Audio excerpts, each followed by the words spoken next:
Well, we have no idea where the cactus light is. We have no idea where Jesse Jr. is, but we do know that the Diamondbacks finally snapped their losing streak, beating the Guardians by a score of 6-5. Corbin Carroll might be the fastest man alive. We're going to talk about it in 30 seconds with our guy, Jesse Friedman. Don't you go anywhere.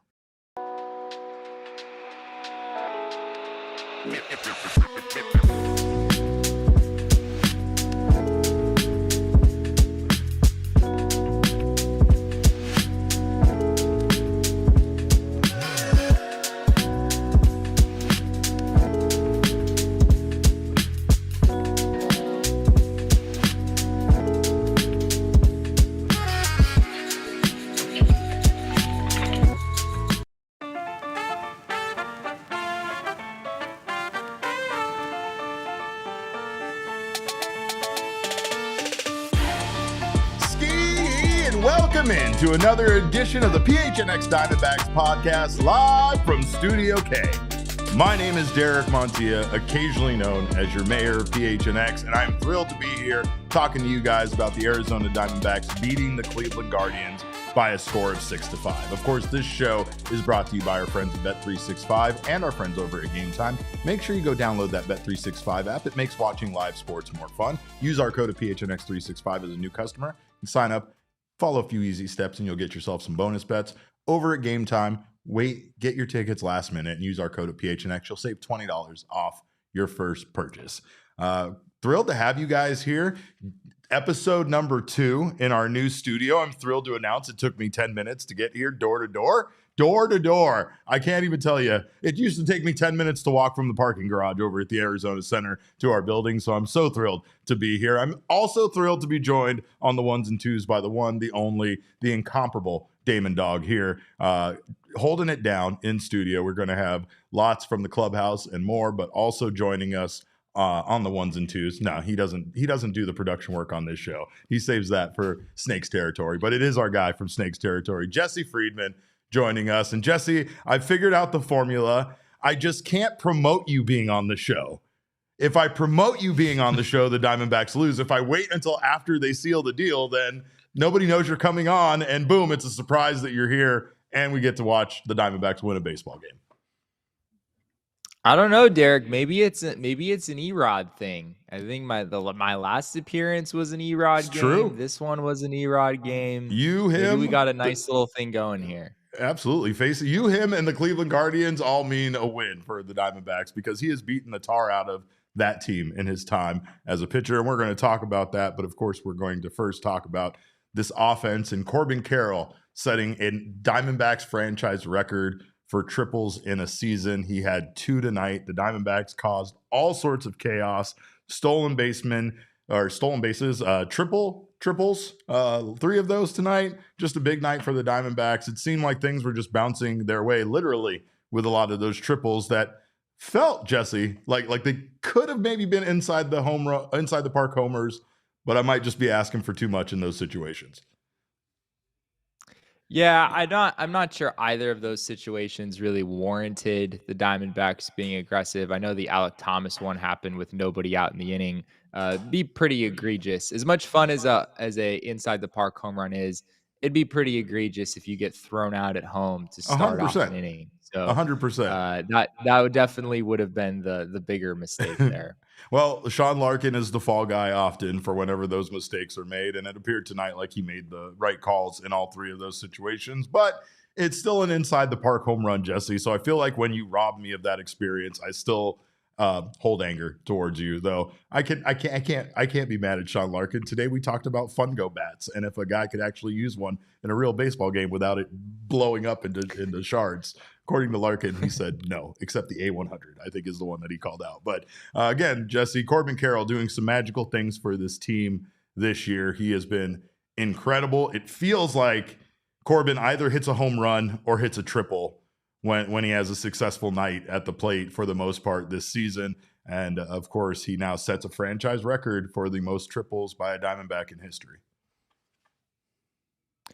Yeah, I know Corbin has maybe left a little bit to be desired this season in terms of the on-base percentage. It's still just under 330. He's not getting on base as much as we have seen him at times, especially not as much as we saw him in 2023. But homers and triples aren't bad, Derek. Like, we can work with homers and Yeah, that's triples. pretty. You know, I Yeah, mean, I'll take that. those are pretty good. And when you lead all of baseball in triples, and you now have a franchise record for triples in a season after, what has Corbin Carroll played now? 110 games this season. That is It's pretty crazy. remarkable. It is. And what he's done in his time with the Diamondbacks is remarkable. Our only Damon Dog himself tweeting this out, Jesse. The active MLB leaders in career triples right now in baseball are Mike Trout and Starling Marte, and they have 55. Corbin Carroll already at this point in his career has 42. It feels like Carroll is going to absolutely cruise past both of those guys, maybe before the midpoint of next season. You know what I mean? Like, I mean, it feels like Corbin Carroll easily could hit 14 home runs over that, or 14 triples over that span. But he's just been doing some amazing things for this team. And again, tonight they needed it because this one still was a very close victory. We talk about the Diamondbacks not being able to win many of these close games that are a one-run game. But luckily tonight, the bullpen bent but didn't break. A couple of parts were very good. Some parts were super bad. I said the thing. But again, Jesse, the offense still remains very good. They have scored 5 or more runs in 9 of their last 12 games. And they've gone 21 straight games now without being shut out, which is the third longest active streak in the National League behind the Marlins and the Brewers. They have scored in 122 of their 128 games this season, and it just doesn't really feel like offense has been the problem for this team. Tonight was another case of that where they scored 5+ runs, but it still ended up getting pretty close there with Erod's performance and the bullpen. They have a way of making things a little bit interesting. This version of the Diamondbacks bullpen is fascinating, Derek. I mean, I think I saw AZ Snake Pit tweet this out earlier that Andrew Saalfrank is now the leader in saves among active Diamondbacks players with He has 2. two. He has 2 saves, and he's not the leader on in the entire team for this season. Right. I believe Just the Shelby active Miller bullpen holds right that now. title. But even Shelby Miller only had 10. I want to say, I think there's somebody else who has 6. I think Kevin Ginkel had 3. So it's just been a bizarre season for the Diamondbacks in the bullpen. Obviously not a good season whatsoever. And what we're left with right now is just a parade of rookies. I mean, it's Juan Burgos, and it's Andrew Hoffman, and it's Kyle Backus, and it's Andrew Saalfrank at the end, who still technically has rookie eligibility. So it's not always pretty, Derek, but I guess it keeps things a little bit interesting, just in that we haven't seen a whole lot of any of these guys yet. Yeah, well, I'll tell you, there's been a lot of reliance on the young guys, and even though at times I feel like they've earned that respect, I also feel like Torey went to that very fast. Now, he doesn't have very many options in the bullpen, so it's not like if guys like Andrew Hoffman and Juan Burgos are there, like they're not going to be used, especially used in high leverage situations at times due to need. But it really does feel like a lot of these young guys that came on as still minor leaguers when they were acquired at the trade deadline by the Diamondbacks were just immediately like, welcome to the show, kid. That's not good. This is not a soft landing for you. You're going to be here. We're going to be relying on you in the 8th inning to go out there and hold a 2-run lead against the Cleveland Guardians. Like it does feel like, that their maturation as major leaguers happened very fast just due to need. And that is kind of unfortunate for like Andrew Hoffman, who piece of Yoshi is already blaming me for his career going up in flames because I tweeted something out. But no, that's not the case. Again, I've told you guys this before. My words and the things I write on Twitter have no impact on life. Trust me. If they did, I'd already be a millionaire, Damon. That can't be true, No, Derek. it's true, Damon. No, because I was told that my tweets about Ketel Marte were the reason that the Diamondbacks lost the Rockies this week. Oh, okay. True. Got you. That's Nick's true. article. That's the reason why they My lost bad. the series in Colorado. You're so right about that. Yeah, you know that. Yes. But anyway, offense did look like it was going to be one of those nights. It's amazing that we were talking about Corbin Carroll setting a franchise record for triples when in the first inning He hit that rocket that was an unassisted double play that just made you feel like, oh my God, that like I thought I was worried tonight could be bad, but now I'm worried that tonight might be the worst night I've ever witnessed of baseball being played. But the Diamondbacks did turn things around, and again, those triples definitely helped. 2 out of the 3 triples scored. Again, with 1 out in the 4th inning, Corbin Carroll got his first triple of the game. He would score on a Lourdes Gurriel ground out. Alek Thomas would triple to lead off the 5th inning, and that was the one that really looked like it was going to be an in-the-park home run. But again, I think I don't have a lot of time between the time these things happen and when I do this show, but I think Sean Larkin made the right call there, holding everybody up. And then again, in the same inning, Corbin Carroll hit his second triple of the game. That one would score Perdomo. Perdomo did hit an RBI single to score Alek Thomas. And again, Jesse, if we want to talk about offense, we can't say enough about what Geraldo Perdomo continues to do this season. It's crazy. Again, another Damon tweet, because Damon just putting out banger after banger tonight. How many RBI does Perdomo have now this season, Damon Dog? 81, Derek. Breathe it RBI. In. I literally I'm gonna fall asleep thinking about that tonight. Yeah, he really is. He really is. But again, Perdomo, our risk king, he does the thing. Yeah, just to add to that point there by Damon, Perdomo at 81 RBI is getting very close to the Diamondbacks. Speaking of franchise records, the Diamondbacks franchise record in RBI for a shortstop in a single season. I looked that up a few days ago, and it is held by Nick Ahmed, who had 82 RBI back in 2019. And of course, he did that in 158 games compared to however many Perdomo has played at this point. So I think Jerry's in a pretty decent spot to set that record. And 100, I will add, is very much within reach here with about a month and a half, little less than a month and a half of games to go. So that would be pretty wild. If Geraldo Perdomo had a 100 RBI season, I mean, what an accomplishment that would be for him.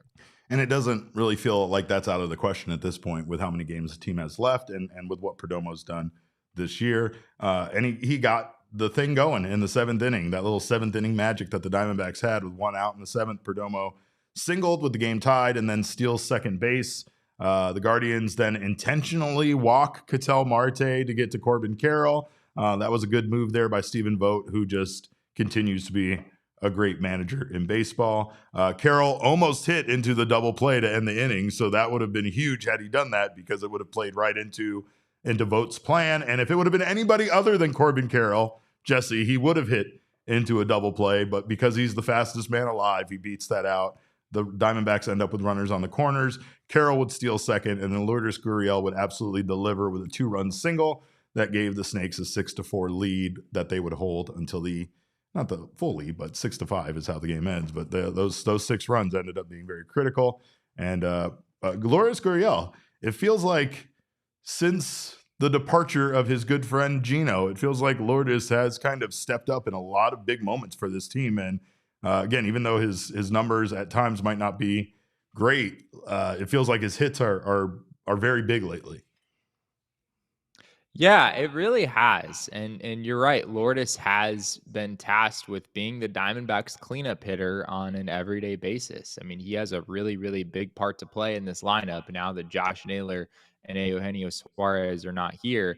And yeah, I mean, Lourdes has a shot to get to maybe 90 RBIs by the end of the season. I know it hasn't been a particularly good year for him overall, but for those of you who are big on the traditional baseball stats, Lourdes could wind up with low 20s home runs and somewhere in the 90s with RBI. And even as someone who is a big analytics buff and whatnot, I still like me some home run and RBI numbers from time to time. And Lourdes is in a pretty decent spot there. Yeah, he really is. Well, another couple of guys delivered. Jake McCarthy got the scoring going tonight with his 3rd home run of the year. He was 2 for 4 with a run scored, a home run. Geraldo Perdomo, 2 for 3 with a walk, 2 runs scored, and an RBI. And just a good team win here. But a lot of it was set off here by Corbin Carroll and what he was able to do with his feet tonight. We have more from Torey Lovullo from the postgame presser. Here's what Torey had to say about the win. All right, it's good to get back on in the win column. after 4 grinding losses and some baseball games that we were in, and I felt quite frankly we should have been winning. It was nice to go out and execute and win a one-run baseball game. Those seemed to build a little bit of momentum. It was touch and go there, but we had Kyle Backus come in and get a massive out. Sal Frank with a pretty clean ninth inning. So, lowered our heart rates there a little bit in the ninth inning with him going out and executing a 1-2-3 inning for the save. Prior to that, I think we had some stubborn at-bats. We kind of hung in there. Jake with the big solo home run, another heady play to get on base via the bunt. And you can see what we're trying to do. We're trying to just be a little bit gritty, not rely on the long ball, score runs by building innings. Gurriel with a massive 2-run single. Just the guys went out and played hard. And that's one of my asks every single day. And we're going to win some baseball games because we're a good baseball team. We've just hit a little bit of bad luck. We haven't played great baseball. We haven't got good pitching. There's an assortment of things. And as we tighten that up, we're going to go out and execute and win baseball games. Erod, I thought, was fantastic today. Once again, I said in pregame, it's the 0-2. The 0-2 pitches that we got to tighten up was an 0-2 changeup that got hit for that 2-run home run. But outside of that, I don't think there were a lot of mistakes. He was doing a really nice job of balancing a lineup that he typically has handled well, but you don't take that for granted. But he pitched into the 7th inning, did his job, and turned it over to the bullpen that saved the game for us. There's talk in the chat, Jesse, about Torey being so fidgety there. And apparently this is the first time people are discovering that Torey Lovullo is Italian, because this man speaks with his hands often. And what you guys are seeing is him in control as far as his hands are concerned. Those aren't ticks. It's not any kind of any kind of other thing. I will say this though. Torey, stop touching my microphone when it's there in front of you. At times, Torey Lovullo picks up my microphone and will fiddle with it while he's talking. That is OCD. That drives me nuts. Then I'm with you guys there 100%. But again, just I think a big win tonight from a team that hasn't really been able to see many of these close victories get locked down for them. A lot of them have slipped away, and a lot of that has been because of the bullpen, quite frankly, which we almost saw again tonight. There's also some talk in the chat, Derek, about this being the voice of a man who has given up on the 2025 season. Oh, for sure. While I know for a fact that Torey would never say that outright, I think there's probably a grain of truth to that. I mean, the Diamondbacks had a huge opportunity over the weekend in Colorado. They got the deficit down to 4.5 games. There was some semblance of hope. And then they lost 3 games in a row and lost the series to arguably the worst team in all of baseball. That was really tough. And now you look up at the standings, they're 7 games out even after the win today. Their odds of making the playoffs are basically down to 0. And so when you hear Torey say that line, as he often does, that, we're a good baseball team and we're going to win baseball games, I'm not sure he really believes that anymore, Derek, and I can understand why. 100%. And honestly, I think that we talked before the game about consistency, and there was just weird discussion about consistency with the bullpen and how inconsistency can kind of be good for the bullpen when you're not like consistent with your usage of it. I don't know what the exact discussion or where it was leading, but there's been nothing consistent about this team this year. And I don't know how you could expect a team that has had so much turnover, so many injuries, so many new faces being brought in constantly, that you can have any semblance of consistency. I remember talking to Sean Larkin about it with the defense, and he actually seemed very much frustrated by that, by the fact that right when they do have things going, they would experience an injury, or they experience the trade deadline, or they experience this or experience that. And next thing you know, the 5 days of consistency that they had has now been disrupted once again.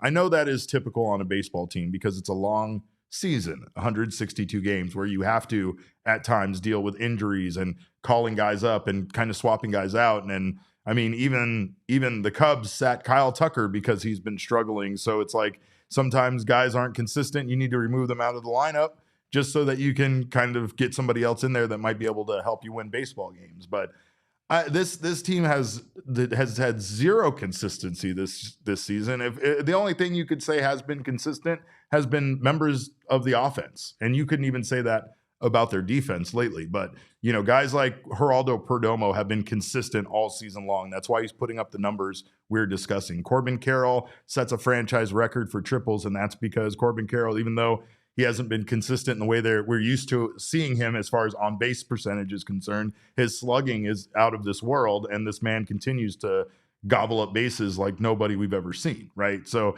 there's been a lot of consistency with the offense, just a real lack of consistency in any way when it comes to the pitching staff.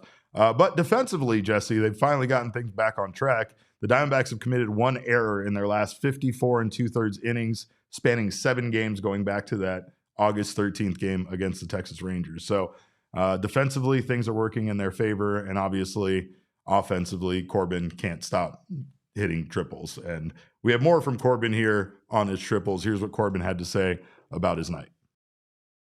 Yeah, pretty cool. I think it's just a cool, I guess, feather in the cap. Just the timing. I'm trying to watch them as I'm running and kind of get an idea of their speed and the speed that they're moving at towards the ball. And, just trying to judge it. Yeah. I had asked Corbin there in that second question just what exactly he was looking at when he goes for those triples, Jesse. Torey has talked about his vision, and he's brought that up. Like, obviously, speed is the biggest factor. There's no reason for you to even address speed because the man is fast. That the water is wet, Corbin Carroll is fast. But what makes him that extra special level of base runner is the fact that you just see Corbin take that glance over at where the ball is when he is going from first to second, and you can see he turns on the afterburners and gets into that next gear and is able to make it over to third. And in some cases, that's why it looks like he can even make it all the way home because of how fast he's able to, like, he's so fast already out of the box, but for him to get faster as he goes around the base path is incredible. And what he was talking about there is just how, like, as much as you can game plan for it, as much as you can try to read scouting reports on outfielders and defenders, it's all in the moment. He says he just looks over there, he sees their position, where they're at, and based on just certain things that he picks up when he's approaching second base, makes that determination of how far he's going to try to go. That, and obviously Sean Larkin stopping him, holding him up there, or telling him to go. But it doesn't really feel like we're going to see too many of those green lights to the plate, especially with the lack of success that they had sending people early on in the season. So that part makes sense. I think Sean Larkin just wanted Corbin Carroll to really cement his status as the Diamondbacks triples leader. You're right. I think let's pad those stats, buddy. We have nothing else to play for at this point. Home runs are kind of whatever, you know. Triples are really what the people want. Right. Home runs were so 2023, you know? Corbin, I will say, is the fact that he is left-handed and plays 81 games a year at Chase Field is a help for him for sure. Chase Field has been one of the best triples ballparks for a long time, just because the corners of the ballpark are a little bit odd, and we obviously saw that today with those weird caroms from both Corbin and for Alec as well. So it's really just like the perfect recipe for Corbin Carroll to hit an outrageous number of triples, and he has done exactly that. And that's not at all to discredit him setting this franchise record, because as far as I know, Derek, those corners have looked pretty much the same ever since this ballpark was first built. So it's not like Corbin has an unfair advantage over Tony Womack or Stephen Drew or any of those guys that he passed.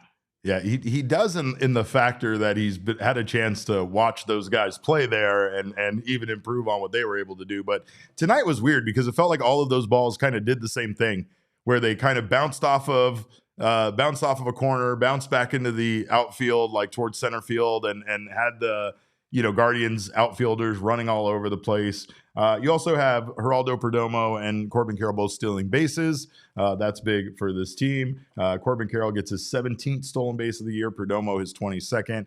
Corbin was asked after the game, why isn't he stealing more bases? This is what Corbin had to say. I think I've been on second, third, and hit a bunch of homers. So think it's a combination of that and having someone with a 950 OPS behind me and not trying to take up their at bat. So I feel like, in a position now where maybe it's a little bit more freedom to pick some spots. But with Cattell, he's such a good hitter. You want to let him hit. For those of you that couldn't hear him in the back, he said, "I'm too damn good. I always end up on second or third. That's why I don't steal bases. Also, you nerds, there's a 950 OPS behind me, and I'm waiting for him to drive me in." So that's why Corbin only has 17 stolen bases this year. Feels like sound reasoning.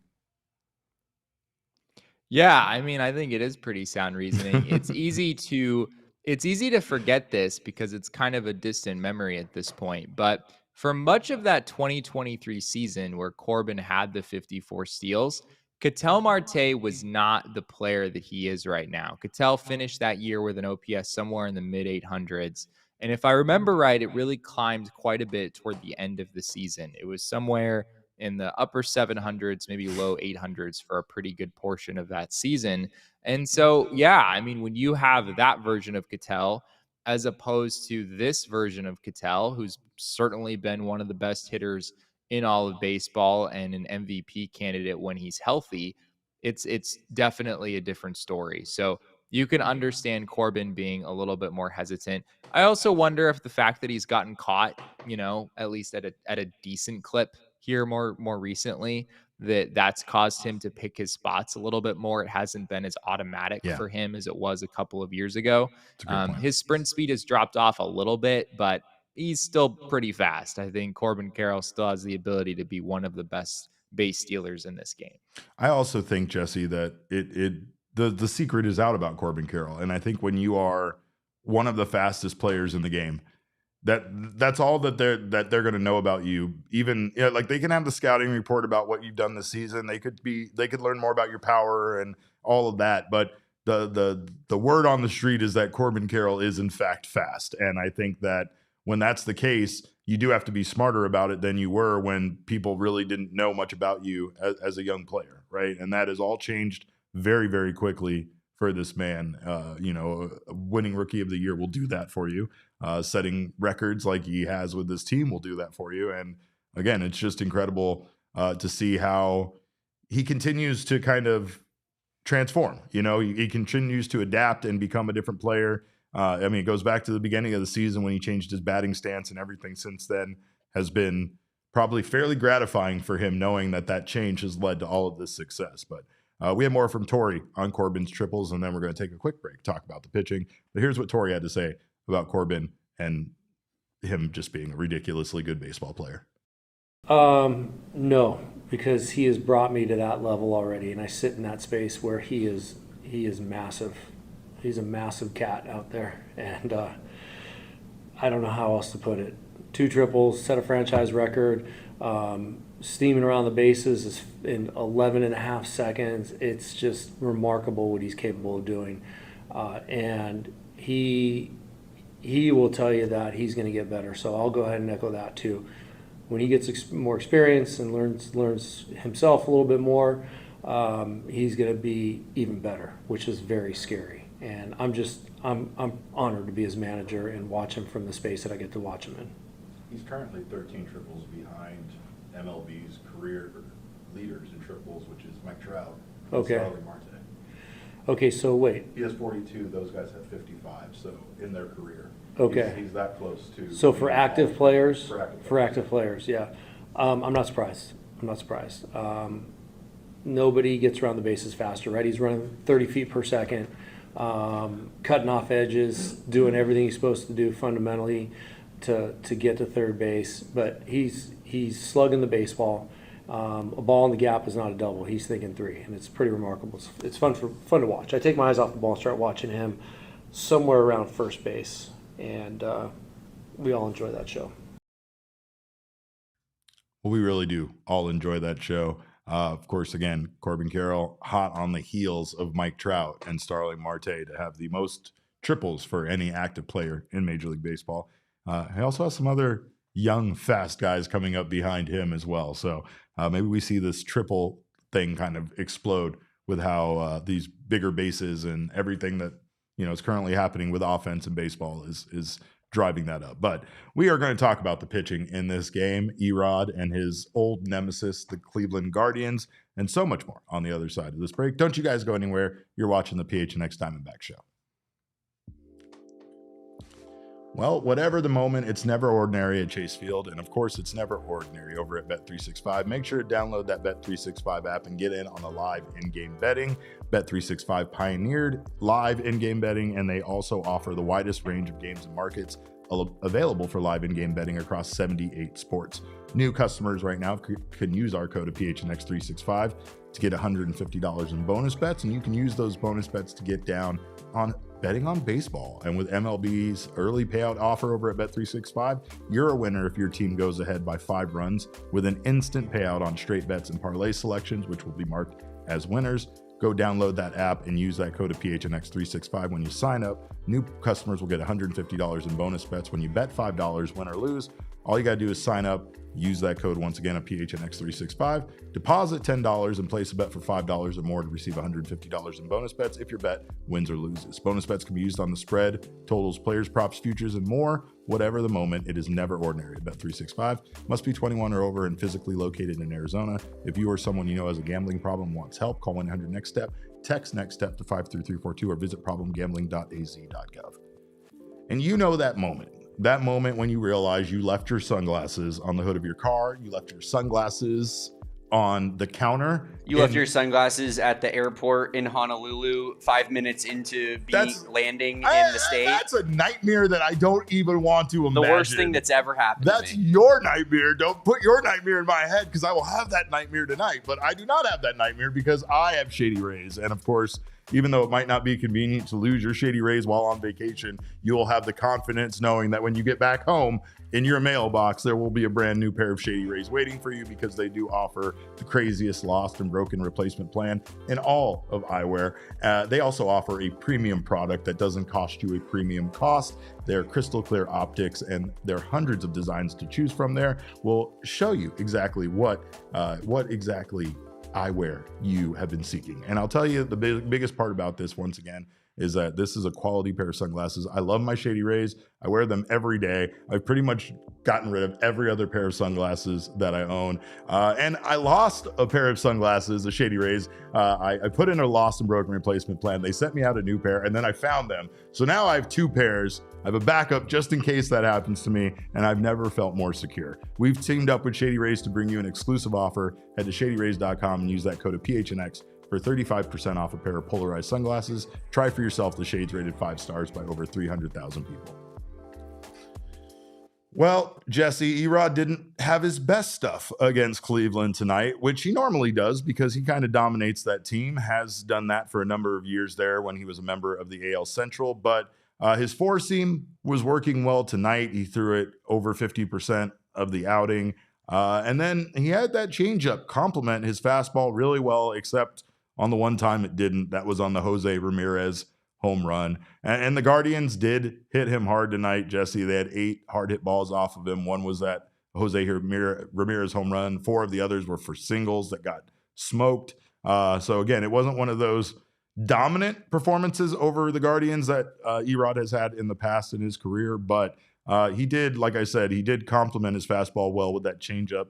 He got 5 whiffs on his changeup, which he only threw 19 times. So that, and then one of those was a home run. So pretty good, except when it wasn't. I thought Erod was better than the final line in this game. You know, Sure. 6 2/3 innings. You'll certainly take that at any point. 4 runs though, not great.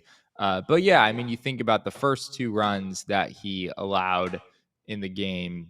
You know, it was a couple of RBI singles. I think there were 2 runners that advanced to second on slow ground outs. Yeah. So they were singles where these guys got to second because of ground balls. There's just no way you were going to turn a double play. They weren't hit hard enough. And then, I mean, Carlos Santana's RBI single was, I think, 75 miles an hour off the bat. And then Nolan Jones, I believe, had the other one. And that was over 100 off the bat. But it was on the ground. It was, I don't think it was absolutely terrible pitching by Erod. And then you mentioned the pitch to Jose Ramirez, which, was a mistake. It was an 0-2 count. And I assume he meant to bury the changeup or at least throw it further off the plate than he wound up throwing it. And he just left it in the zone. Wasn't necessarily a terrible pitch in and of itself, but when you consider that it's an 0-2 count, you've got to escape the zone in a situation like that, and he wasn't able to do it. So, on the whole, I think it was a better outing than it looks in the box score.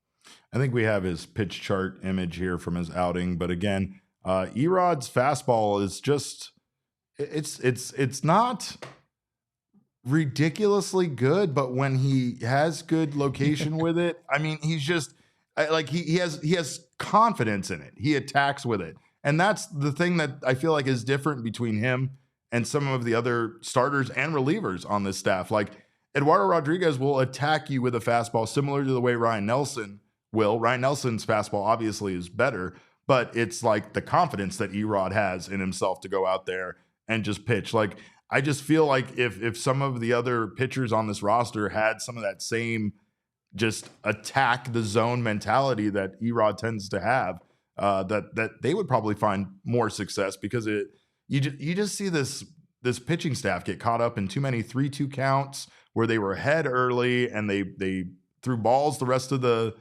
pitch count and maybe got some balls fouled off, but it doesn't really feel like when they have when they're ahead in the count 1-2, 0-2, that they're attacking and trying to go after these batters, and it felt like Erod was doing that tonight.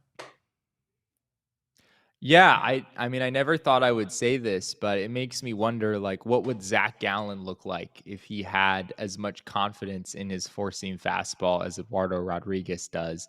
I know the shape on Gallen's fastball, the velocity, those things have dropped off a little bit here in recent years, but it has felt like confidence is kind of a big part of it. And also, Erod tends to have pretty decent fastball command. Not every outing. Some outings it's a little rough, but he's pretty good at throwing it just above the top of the zone, which is where he gets a whole lot of those swings and misses. And we saw a good amount of that in this game. I mean, he threw up over 50% four-seamers in this one. He kind of ditched his cutter almost. He really favored the four-seam fastball, and it worked pretty well for him. G's comment in the chat made me laugh. He said, I had bets on Corbin to hit a double, and this MF hits 2 triples. My buddy had him to hit a home run, and when he hit that one off the right field fence, he was just sick to his stomach. He texted me. He was like, there's no way, That's a bad beat. But we do have more here from Erod on his outing. Here's what Erod had to say about his night on the mound. I feel good a little bit, like command was good, all the pitches was good, and the only pitch I feel that I missed was a change to Ramirez. I mean, he's just such a good hitter, he's a future Hall of Fame, so I feel like it was a good change it down away. Should have just bounced a little bit more to get a soft contact as soon as I miss, and that's it. But overall, I feel like really good with all my pitches today. And I did ask him there about the fastball complementing the changeup, and again the whiffs that he got on the changeup. Here's what he had to say about those two pitches working well together. I mean, the fastball is always, it's been good. When it's good, I always use it. You guys see it a lot the last game and this game too. I've been able to locate it pretty well the last couple games, and the changeup was great today too. I feel like the only changeup that I missed it to the wrong guy. The future Hall of Famer, like I say, and he hit it out of the ballpark. He got a couple homer of me already, and on pitches like that I make a mistake. So, but overall, I feel really good with everything. I honestly love the tip of the cap sometimes that pitchers give in post-game interviews when they say stuff like that. Like, he was like, my only mistake was to a future Hall of Famer, by the way, just so you guys know, like, I wasn't just giving up stuff to Fry tonight. I gave it up to Jose Ramirez. Let's keep that into perspective. Yeah, and I mean, I think it's a fair point. For sure. Jose Ramirez.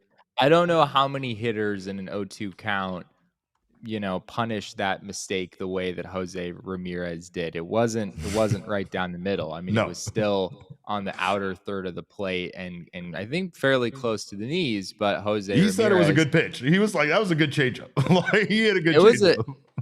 I mean, I think it wasn't a good pitch given the situation, but it was a pretty decent pitch. And it was the kind of mistake that you feel is minor enough that a hitter is not likely to hit a home run against you, certainly. But it was interesting that he threw Ramirez all fastballs in the first inning. I believe it was a walk, I think a 4 or 5 pitch walk to Ramirez to start things out. And then the rest of the game, he didn't throw Ramirez another 4-seam fastball. So I wonder if maybe in that spot, if he had tried one of those 4-seamers up instead of the changeup, maybe it's a different result. But we'll never know.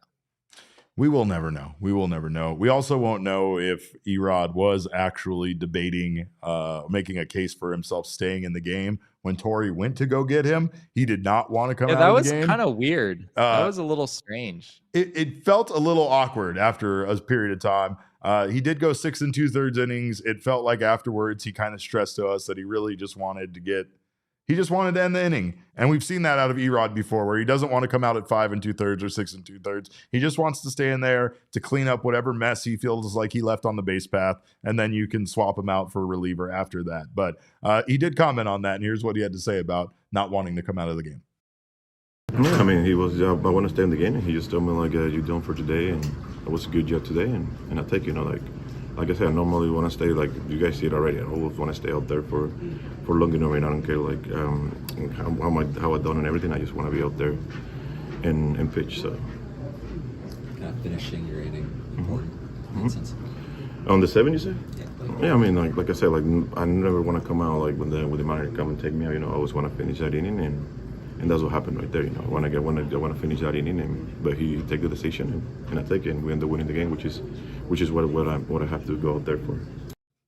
I believe he was at 96 pitches. It's understandable. However, it's also understandable that he wanted to stay in the game. The 100-pitch thing, Jesse, still seems so arbitrary to me. Now, mind you, I'm 44 years old, so I'm old, and I'm old. I'm not just like, oh, I'm 30 and I'm old. No, I mean it when I say it. I'm 44 years old. I've been watching baseball for a long time. I've watched baseball for so long that I remember like pitchers regularly going up to like 120 pitches for a starter and maybe even beyond if they were having an excellent game or going out there trying to throw a complete game or some sort of no-hitter or whatever, right? So it does at times to me feel like that weird round number of 100 is so arbitrary when it comes to that needing to be the point where Torey Lovullo pulls his pitchers out or slightly before that.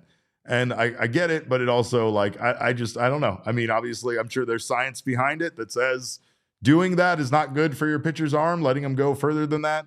It just feels like, again, it's, you had a situation where Juan Burgos did come in. He didn't allow those runners to score, but he didn't make it easy. He came out there, gives up a hit. I think he walked a guy, and he did get that final out, but he made it a little nerve-wracking. Burgos got that last out by using himself. Yes. Bounced off of his shoulder. It's like the second time we've seen him do that already in his young career with the Diamondbacks. I like that. He's willing to sacrifice his body and put everything out there for the win, Jesse. And that's the kind of attitude we need everybody having. I don't care how many injuries we have on this squad. I'm not sure how intentional this one was. Like, I think the ball just kind of hit him, and I don't know if there was much you could do about it. But hey, sometimes the best defense, Derek, is self-defense, and we saw that from Burgos there for sure. And again, he's one of those guys, along with super bad Andrew Hoffman, who I love and I want to be so good. And it feels like once again he's falling in line with other Diamondbacks relievers this year, Jesse, where they're able to come in and kind of cruise through those first 2 outs in an inning of relief, and then all of a sudden hit a wall and not be able to get past it and just struggle at that point. 2/3 of an innings pitch, he gave up 2 hits, 1 earned run allowed, he walked 1. And then they had Kyle Backus come in to clean up that 1/3 of an inning. Not a lot of work here, but again, it's just not a great situation that considering that Erod gave you 6 2/3, Jesse, that you still needed to use 4 arms out of your bullpen in order to reach the ultimate goal. I'm glad Torey did that. I'm glad Torey did not just let Hoffman sit out there to rot in the sun when he was struggling there and give up the lead, even though that felt like that was where they were careening towards that cliff. It just felt like, man, it's unfortunate that on a night like this, you'd hope to use maybe 2 arms, 3 at the most to get out of it, and you end up having to use a 4th arm. I think if you're a Dbacks fan, you just have to be happy that they won. However, no kidding. However many pitchers you have to use, as long as you get out of there with a win, that's all use that matters. Everybody, put Pavin Smith on the mound if you have to. Well, Andrew Saalfrank did have an uneventful 9th inning, and it was great to see him come in there, get the save again. Like you said, currently leads the bullpen of all active current relievers with 2 saves. And I did ask Torey Lovullo after the game if he liked Andrew Saalfrank for this role going forward. Here's what Torey had to say. It's like a puzzle, It's the toughest part of the game. I explained that a little bit in pregame today. It's fluid down there with the guys, and I want to keep it that way. I'm manipulating the lineup the best that I can, seeing what the opposing team is going to do, and then how it stacks up is going to determine who's going to be left out there in the 9th inning. But I like Saalfrank. He could get us some big outs in the 7th or the 8th inning and hand it over to the bullpen in another situation that he's not involved in. But he's going to get big outs for us. I know that. Corey in the chat, Jesse says, when Thompson comes back, I would send Hoffman back to the minors. He needs to work on command. I think Hoffman is very close to being a very good reliever for this organization. But I also agree with that. And like I said earlier, I do think that some of these young guys have just kind of been thrown into the fire. And, for the most part, I feel like they've responded well. I think that the young pitchers, they've responded well. They haven't been perfect. They've had their fair shares of failures, which is part of this season, right? Part of the season is learning that you can get nicked up, as Torey would say, and that you're not going to get nicked up to death. You're not going to lose your job over it. You might have a bad night, but if you can come back out in your next outing, pitch well, all is forgotten. Life moves on, right? But again, Andrew Hoffman, Juan Burgos, those are guys that I feel like this team has asked a lot of in their very, young careers at this point. And like I said, even though it hasn't been perfect, I still feel like both guys have done a good job as a part of this pen. I would say so. Yeah. I mean, Andrew Hoffman has run into some roadblocks here recently. Obviously, Torey gave him the ball again today, and he struggled. He wasn't able to finish that inning. But I think this could still be a good learning experience for Hoffman.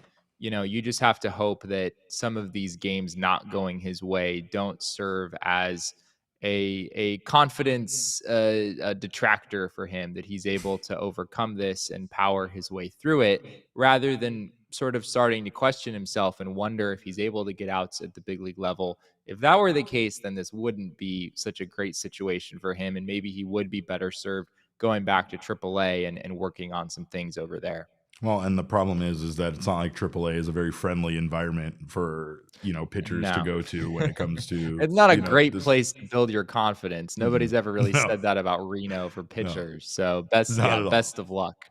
Not at all. Well, again, Erod was good tonight. Not great, but he did have 4 strikeouts. So we do have to fire up the Circle K strikeout meter, Jesse. It takes more energy and resources than ChatGPT to get this thing running. But that's because we use the old light bulbs, and those things are very expensive and take a lot of energy. 4 strikeouts tonight for Erod. If you have already done the thing I've been telling you to do, you will get yourself a free any size hot coffee for those 4 strikeouts. So that, you know what that means. With every K, you win at Circle K. Text STRIKE to 31310 to start saving on fuel, food, and drinks after every Dbacks home game. And if you do that, you'll get yourself a free hot coffee from our friends at Circle K.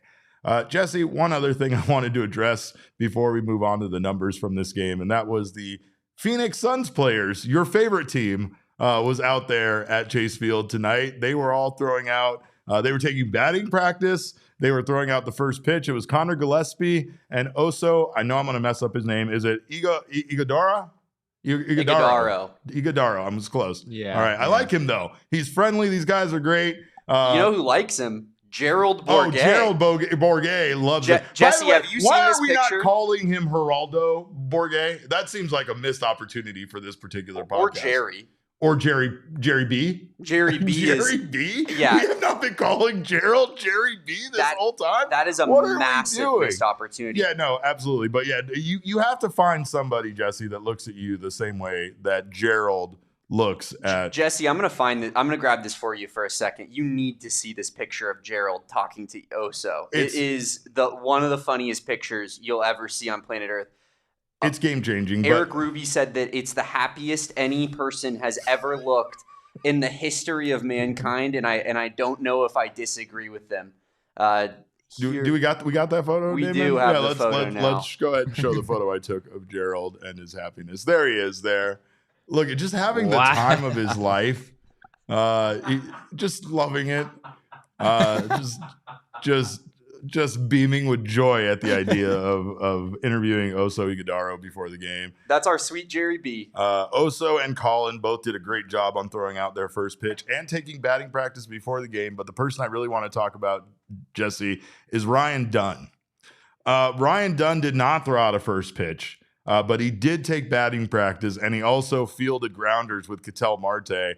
And he was taking it entirely too seriously, Jesse. This man was trying out for a 26-man roster spot tonight, and I've never seen anything like it. So shout out to Ryan Dunn for having the same commitment out there on the diamond that he does on the hard court, because it was impressive. Apparently he does, according to his brother, have a long history of playing baseball, and because his brother was present, did not want to be harassed and taunted by his brother for the rest of his life if he didn't have a good showing out there today at BP and in the field.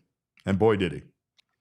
I mean, who cares though, Derek, what he looks like in BP and in the field? The question for the D-backs is, can he pitch? And it sounds like we didn't get any. Sounds like we got no clarity on that. We didn't get to see it. The course he didn't throw out first pitch. So we didn't get to see it. We didn't get to see it. He didn't understand the assignment. No, for sure. Yeah, that's the question everybody asked. Mark Brown was back at the field today, Jesse. He was asking how my elbow was and if I had gotten the call yet to come up and maybe throw some innings for Torey. I said it's a bad move. My UCL hurts just hearing you say that. But we are going to take a quick break. On the other side of this break, we are going to talk some more about this game, and we are also going to talk about MLB expansion realignment and how much I hate it, because it feels like we're never going to get away from the Dodgers and the Giants and the Padres. Don't you guys go anywhere. You're watching the PHNX Diamondback Show. Well, our friends at Circle K have you covered, not only with the free hot coffee if you go ahead and text that 3131 or strike to 31310, but also go on over to Circle K at any time. Get yourself all sorts of deals, especially if you are part of their Inner Circle membership. It's easy to download and get enrolled. All you got to do is download the Inner Circle app, and you can get enrolled instantly. Then use your phone number to score all sorts of Circle K deals. And that is very important to get done before this Thursday, because on August 21st from 6 a.m. to 11:59 p.m., it is another Inner Circle Fuel Day, where you will save 40 cents off per gallon. And look, Circle K isn't going to do to you what those other places do when they put their gas on sale. They're going to keep it the same price it currently is, and then they're just going to give you another 40 cents off this Thursday. So do not miss out on that. It is one special day, but they do it all the time. And if you are a member of the Inner Circle, you will get a chance to save. If you haven't already done so, make sure to sign up for Circle K's Inner Circle Rewards. Do so right now. Join the Inner Circle for free by downloading the Circle K app today. Terms and conditions apply at participating locations. Visit CircleK.com for details. Well, if you are an Arizona sports fan, there's no better place to do your banking than Desert Financial Credit Union. It's the only place to show your team spirit every time you make a purchase with exclusive debit cards branded with your favorite teams, including Kyler Murray's Arizona Cardinals, the Arizona State University Sun Devils, and the Northern Arizona University Lumberjacks. And of course, for more than 84 years, Desert Financial has been Arizona's largest, most trusted local credit union. They are dedicated to creating exceptional experiences by giving back to the community and providing financial solutions that help make your life better. They helped make my life better by getting me into my home. Hopefully they can get you started on your financial journey as well. Look to Desert Financial for checking and savings accounts, mortgages, loans, credit cards, investment options, and so much more. When you open a free checking account online, get $200 in bonuses. Get started by visiting desertfinancial.com/200. Well, speaking of our friends at Desert Financial, let's take a look at the count with our guy Jesse, presented by Desert Financial. Diamondbacks in this one came up this was a very close game for the Dbacks. Obviously, not a lot of games. They don't win a lot of games by 1 run or by these fine of margins. Diamondbacks won this one 6-5. They out-hit the Giants actually 9-8. Excuse me, this one is on me and not Damon because I did not update my numbers before we proceeded. But 2 for 6 with runners in I hate scoring when you do position. that, Derek. It's just the hits. Just the hits. I already have enough 2 for 6. problems. Yeah, I know. And then I can just blame it on you and everybody will believe it. But 2 for 6 with runners in scoring position for the Guardians. 2 for 8 for the Diamondbacks with runners in scoring position. Diamondbacks had 4 extra base hits to the Guardians 2. And then extra base or expected batting average there, 220 for the Guardians, 284 for the Diamondbacks. This one, Jesse, of course, a really close one that felt like, again, at times it was going to go in that negative direction that the Diamondbacks games seemed to go to. This one did not. And I think I felt surprised. I was pleasantly surprised. Once we were through that 9th inning, especially with as quickly as it went, I was ready to go, but still not thrilled to look at these standings, Jesse, because the NL West, or the NL West, as we call it around here, is ugly.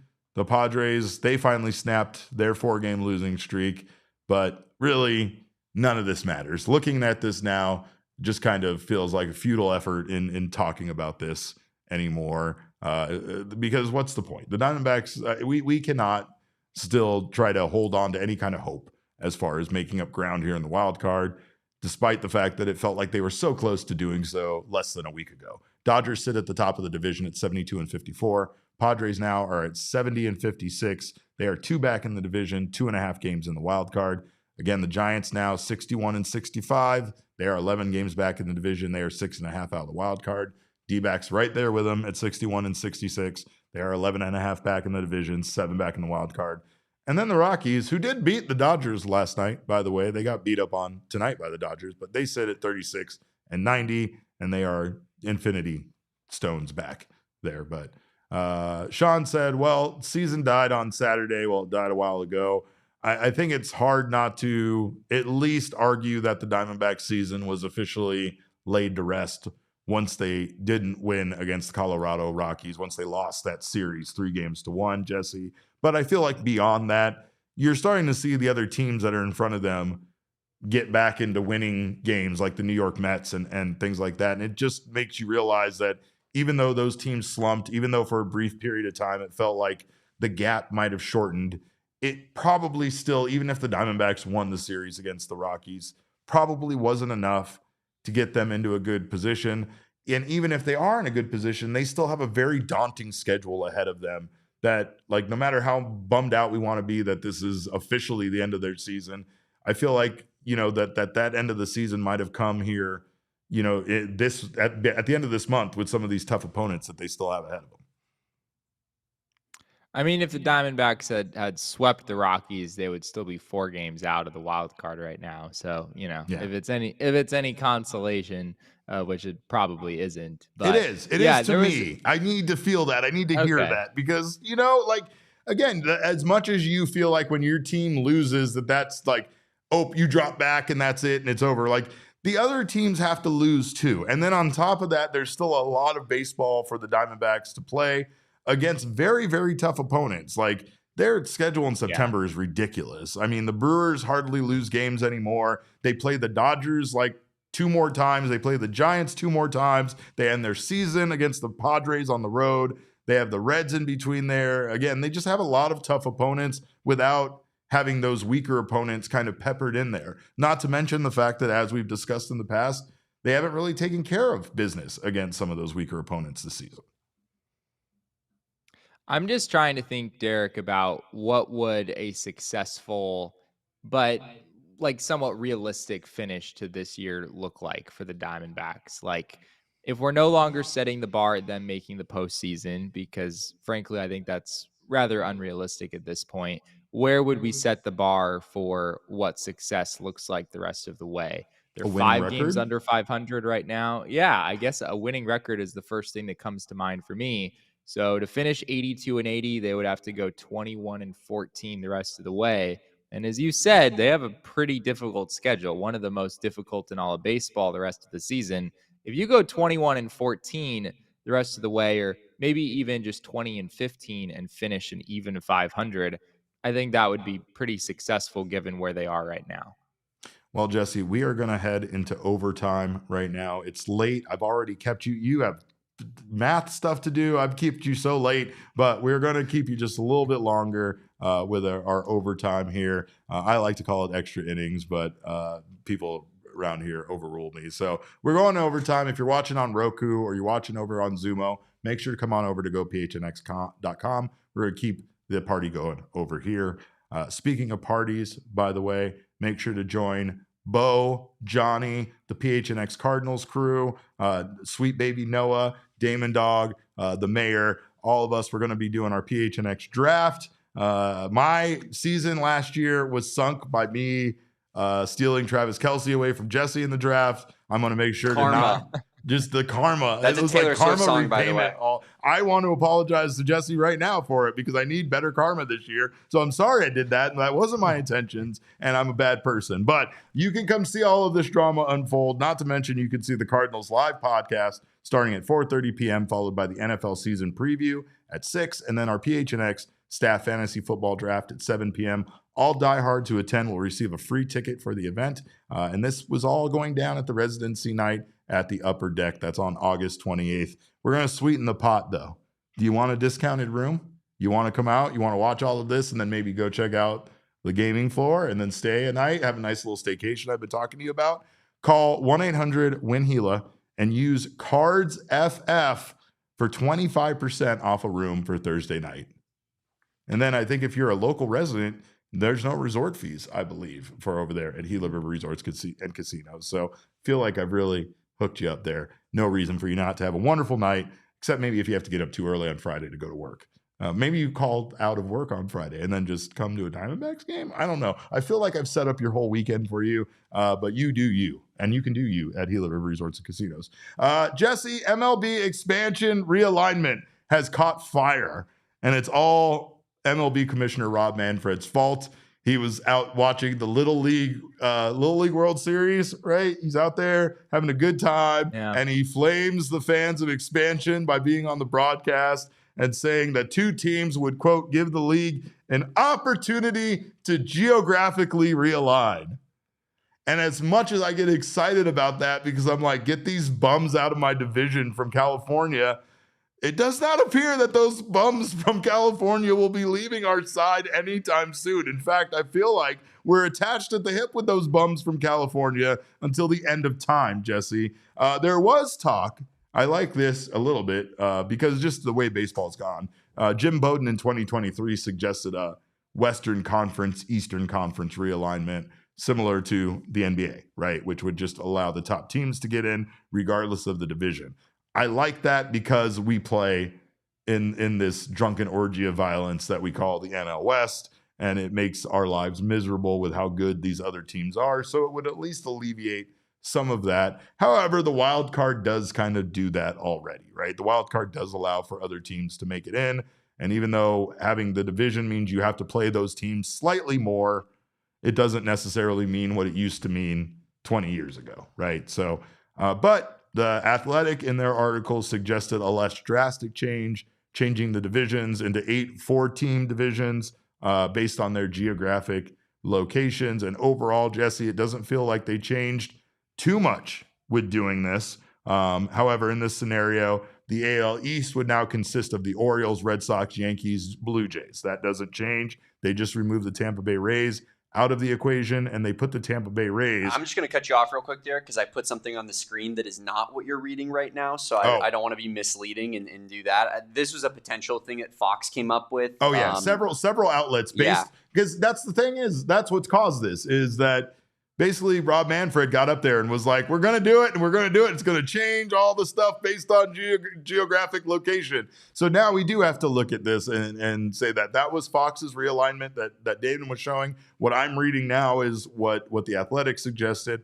And I hate it because what the Athletic suggested, Jesse, actually makes a lot of sense, but it leaves us in the NL West with the Dodgers, Padres, and Giants. It frees the Colorado Rockies of being in this prison, this hell that we're in. It allows them to escape and have a chance to survive and thrive in another division. Meanwhile, we're stuck here with these California teams, and I hate it. I mean, if we want to get crazy, can't we just put California in their own division? Can't we just get out and put the Angels in that division and just let the California teams play in the California Penal League, and then we'll have that and we'll all be away from that? Yeah, the Dbacks are in a tough spot here, Derek. I've always said one of the best things about Arizona is its proximity to the beach. The fact that you can still get there in a weekend, but it does backfire a bit when you realize that every Arizona sports team is going to have to deal with every coastal sports team probably until the end of time. Right. I think there are maybe some scenarios where this could work out well for the Diamondbacks. Maybe could there be a world where we get the Giants, Dodgers, Padres, and Angels all in the same division, as you're just kind of alluding to? We just put all the California teams in the same place. That could be great for the Diamondbacks, but I'm a little bit skeptical of that. I think the Mariners are a team that MLB will probably focus on in trying to reduce their travel.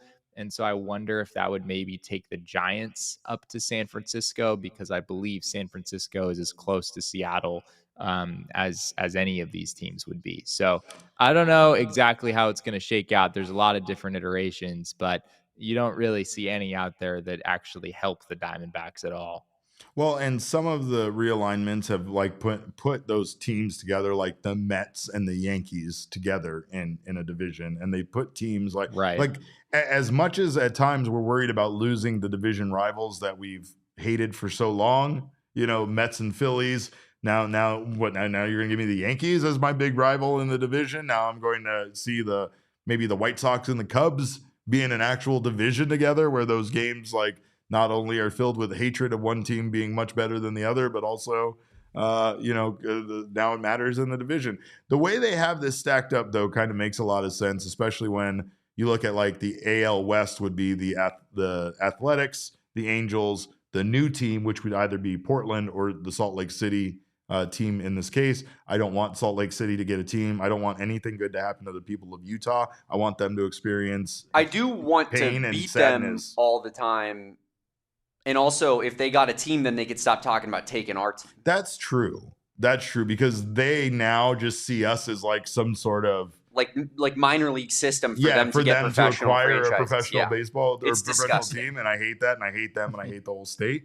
So don't you want to beat them? Yeah, no, They would come in the league and automatically probably be my second least favorite team after the Dodgers. Yeah, fun fact: AJ Vukovich broke the Seattle or the Salt Lake City Bees scoreboard tonight with a home run. Good. So yeah, and then the Reno Aces proceeded to say on Twitter how they weren't going to pay for it. So I respect both moves, quite frankly, and thumbs down to Salt Lake City just as a whole. Also, Portland, much cooler place. Would much rather take trips to Portland to go watch baseball games than Salt Lake City. Portland makes a lot of sense for the Seattle team too, as Jesse said. If that's one of the main reasons here to be doing this, because the Mariners' travel is so crazy in particular. Yeah, if you added a Portland team, you really would be helping out the Mariners in particular by putting a team that's a 1 hour flight away from them. And then you put the Giants in that division as well. And then at least we get away from one of those awful teams. Maybe we are in the division with the Las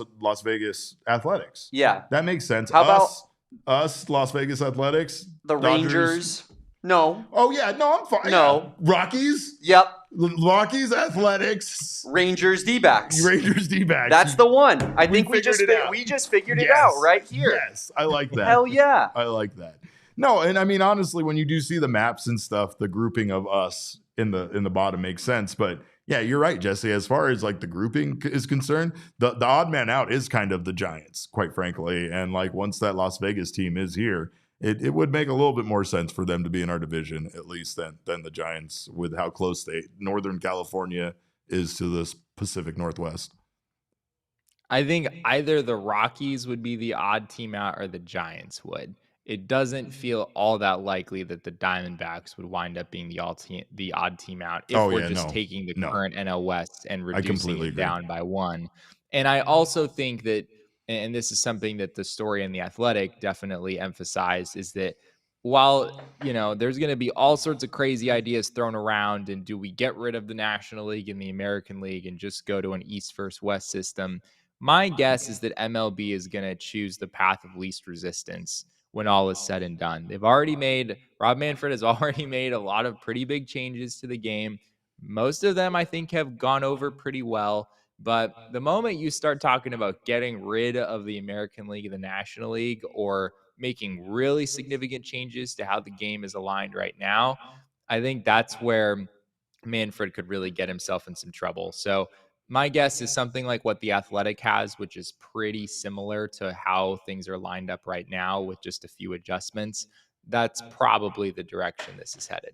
Again, Jesse, I'm very old, 44 years old, in fact, and that's much older than I deserve to be. But what I will say is, in my time, again, there was a time where 162 game season actually mattered.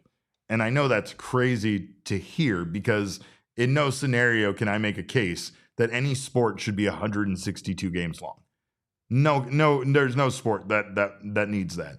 I'm glad baseball can do that and survive it and have people still be interested in it after 162 games. But there was a very good reason for it to be 162 games, when none of those games at one point were played against the other league. The American League, National League, they would not see each other until the World Series would be the first time we would ever even face an American League team. And not to mention the fact that those other bozos in the National League would get very little of our attention. We're playing 2 series here, 2 series here, 2 series here, and then we are playing 25 series against the other teams in our division. Like, that's what it felt like. And that's the reason why it mattered, because no matter what your deficit was, if you turned your season around and the division leader didn't, and they started slumping, you could very much make up ground because of the fact that you played them so many times. It also is the reason why good teams would run away with their division, because they would just slaughter the other bad teams in their division and be up 20 games before the All-Star break, right? So, like, there was a time when all of this mattered, including having the smaller divisions, having, you know, the divisions, and then the American League and National League and all of that. And I agree with you. I do think that, unfortunately, it's too drastic of a step to just immediately turn to a Western Conference, Eastern Conference, nor do I think that really fixes the problem. Again, the wild card has eliminated. The only thing the divisions still do is allows a bad team that wouldn't have a bye in the first round, maybe have a bye in the first round simply based on the fact that they just won their division or whatever the case may be. And even that is kind of factored out, because if you're the worst of the teams that won the division, you're still playing in the first round, right? So Major League Baseball, I think, has done a good job at setting up their playoffs in the best possible way without adding too many teams, even though I know you believe that there are too many teams, and still making it fun. I guess not going too far with adding the teams to anger people like you, but still including enough teams to try to make it more fun for everybody in Major League Baseball, that their team has a chance to make it, especially when the one team in your division is so good that none of you have a chance to actually catch them and win the pennant. I'm okay with it being at 12 right now. The 12 out of the 30 make the postseason. My fear is that Major League Baseball, as part of this expansion situation, will try to go from 12 to 14. Yes, and that's when I'll get a little more grumpy. But because you want the season to matter. You don't want to get to a point where it feels like we're just trying to find like all the teams that are average or better, and then we're playing a month of baseball to decide who actually comes out on top. It would really cheapen the 6 months before that, at least in my opinion. So we'll see what direction they go there, Derek. Knowing the fact that money talks more than anything, I have a feeling we'll see at least a push from the owner's side to go to 14 postseason teams. Ernesto has a really interesting point here, Damon. Not that one. If you'd scroll up a little bit, Ernesto says that his prediction, I think he went too far. His prediction would be 4 divisions of 8 instead of 8 divisions of 4. And then that way, in that situation, if you have 4 divisions of 8, you have, right, you have 2 in the AL and the NL, you have 2 division winners, because you only have 2 divisions per league, and then those guys get buys, and then you have other teams that are in the first round of the playoffs, right? Like, there is a way, I think, to maybe do this like that, where it's a little bit more like the Western Eastern Conference, still give 2 teams buys in the first round, and still not expand the number of teams that make the playoffs, but make it a little bit more open for the field, that, you know, again, you don't have a team getting maybe necessarily put out when they don't deserve to, even though I do feel like their current system helps and doesn't really do that, right? Like if you're good, you're going to get one of those 3 wildcard spots, no matter how good the division leader or the leader in your division is. But I don't know. We had one person asking about who else would be the expansion teams. Rumored per the Athletic article, it would be either Nashville or Raleigh for essentially the National League or the south opposite end of the country. And then for like the North Pacific Northwest west side, it would be either Salt Lake City or Portland. It's criminal that there's not a team in the South, honestly, other than the Braves. Right. It's crazy. Well, when you look at a map of baseball is really interesting on the way where it's located geographically. Like it is very much. It's not exactly spread around evenly. Yeah, right. It's not spread around for sure. So wasn't there back in the day, I know this is a little off tangent, but wasn't the Diamondbacks, like, weren't they almost put in the AL West originally when the AL West had 4 teams? I don't know that. I don't know the answer to that, but it also, I'm pretty sure that was like one of the what ifs that we like almost talked about on our what if episode. Mm-hmm. And that's an interesting one. Cause it's like, man, how different could things be? Cause you got to factor in that the Astros hadn't moved yet. Right. So right. That's been the cream of the crop in that division over, recent years. And the Milwaukee Brewers were still in the AL at that time, right? No, they were, I believe they were moved right when the Dbacks were made. Yeah. So I think that the Diamondbacks very possibly could have been in a division with the Mariners, A's, Rangers, and Angels forever. And think about how sweet life would be. I don't hate Utopia. That. I don't hate that. I don't hate that at all. Not even a little bit. But what I do think is, again, I think we found the right formula to having Jesse on the show. We just hide his appearance until the Diamondbacks win, and then we let everybody know Jesse's going to be on the postgame show. Jesse, thank you so much for your time and your knowledge. We always appreciate it. We always love having you on. And Mark Brown, along with a number of other people, all said hello. So I know that they're all thinking of you. We got a super chat from Piece of Yoshi blaming me for something. Piece of Yoshi says, Derek broke Hoffman with his tweet. Shake my head. Hashtag blame PHNX. And we've been getting a lot of that. Jesse, I've told these people that I reject their curses and I reject the fact that the words I say somehow impact this baseball team. But also remember that my sweet, sweet boy Blaze Alexander loves me more than he loves most people. I don't see him hugging other people in the clubhouse. That's all I'm saying. So again, if you don't want to upset Blaze, you all have to like me. You all have to watch the show. You also have to watch Jesse's show. Make sure to check out Snake's Territory with our guy, Jack. Jesse, tell Jack I missed him. I don't know why he's not in the press box, but whenever he's not, I get very sad. And I definitely worry about him. So make sure he knows I'm thinking about him. And thank you again for your time. We appreciate you stopping by.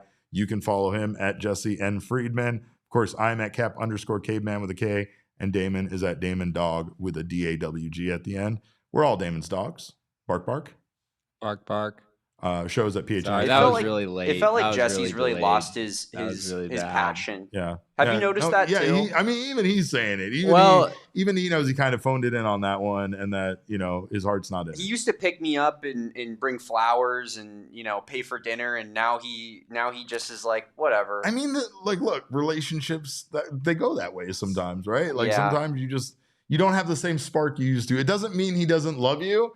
It just means that sometimes the barks aren't what they used to be, Or maybe it's a grind. It's that it's now nearly midnight and I have to be up in like 3 hours. But he's beyond that, he's had it with you. He's had it with all of these people in the chat. He's definitely had it with Killer X, that's for sure. But we appreciate you, buddy. We appreciate you all. Thank you guys for stopping by and watching the show, of course. As you know, Jesse's time is very valuable. It's the most valuable commodity. So we appreciate him sharing it with us. We appreciate you guys sharing your time with us as well. We will see you tomorrow with another post-game show. So make sure to join us for that. In the meantime, we hope you guys have a wonderful evening. Behave yourselves. Try to get some sleep. We'll be up early tomorrow, watching more baseball. So until then, thank you guys for joining us again. And remember, kids, baseball is fun, but it's so much more fun when you get to watch Corbin Carroll make that face he makes when he rounds second and gets another triple.